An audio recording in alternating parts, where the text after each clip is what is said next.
अगर जिंदगी को जिंदा बनाना है तो प्रॉब्लम्स फेस करने के लिए तैयार रहो, और जिंदगी को मुर्दा बनाना है तो जहाँ पर हो वहीं पर पड़े रहो।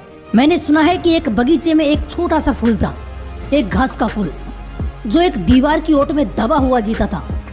कई तूफान आते लेकिन उसका कुछ नहीं बिगाड़ पाते, क्योंकि वो ईंटों से बनी एक मजबूत दीवार की आड़ में था। बरसात आती लेकिन वो भी उसे जमीन पर नहीं गिरा पाती, क्योंकि वो घास का फूल पहले से ही जमीन पर था। उसके पास ही में फूलों का एक बगीचा था।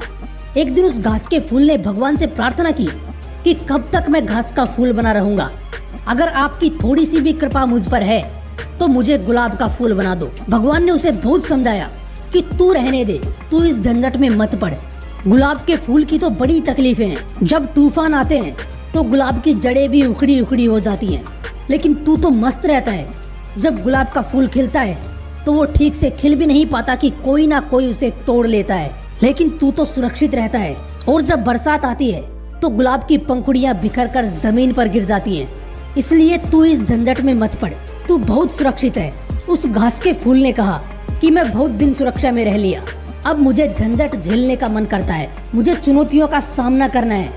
आप बस मुझे भी गुलाब का फूल बना दो, सिर्फ एक दिन के लिए ही सही, 24 घंटे के लिए ही सही। आस पड़ोस के घास के फूलों ने उसे समझाया कि इस पागलपन में मत पड़। हमारा अनुभव कहता है कि हम जहाँ हैं बड़े मजे में हैं। उस घास के फूल ने कहा कि मैं कभी सूरज से बात नहीं कर पाता, मैं कभी तूफानों से नहीं लड़ पाता, मैं कभी बरसात नहीं झेल पाता। तो उसके पास के फूलों ने कहा कि पागल, जरूरत क्या है, हम ईंटों की आड़ में आराम से जीते हैं। ना धूप हमें सताती है, ना बरसात हमें सताती है, और ना ही तूफान हमें छू सकता है। लेकिन वो घास का फूल नहीं माना और परमात्मा ने उसे वरदान दे दिया। अगली ही सुबह वो एक गुलाब के फूल में बदल गया, और सुबह से ही उसकी मुसीबतें शुरू हो गई। जोर की आंधियां चलने लगी, जड़ें उखड़ने लगी, नीचे जमीन पर पड़े उसकी जाति के फूल कहने लगे, देखा पागल, हमने पहले ही बोला था, अब पड़ गया ना मुसीबत में। दोपहर होते होते सूरज ने अपनी तेजी दिखाई, वो गुलाब का फूल कुम्हलाने लगा था। बरसात आई तो पंखुड़ियां नीचे गिरने लगी, और कुछ देर बाद जोर की आंधी और बरसात की वजह से उसकी जड़ें उखड़ गई।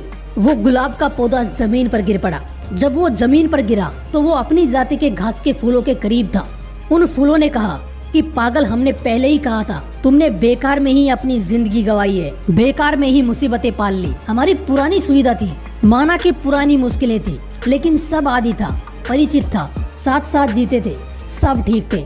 उस मरते हुए गुलाब के फूल ने कहा, बेवकूफों, मैं तुमसे भी यही कहूँगा कि जिंदगी भर ईंट की आड़ में छिपकर कायरों की तरह जीने से बेहतर है चुनौतियों का सामना करते हुए मर जाना। मैं तूफानों से लड़ लिया, मैंने सूरज की गर्मी झेली, मैं हवाओं से जूझ लिया।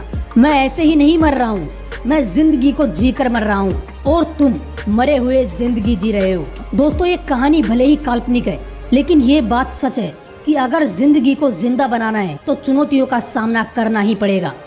जय हिंद, वंदे मातरम।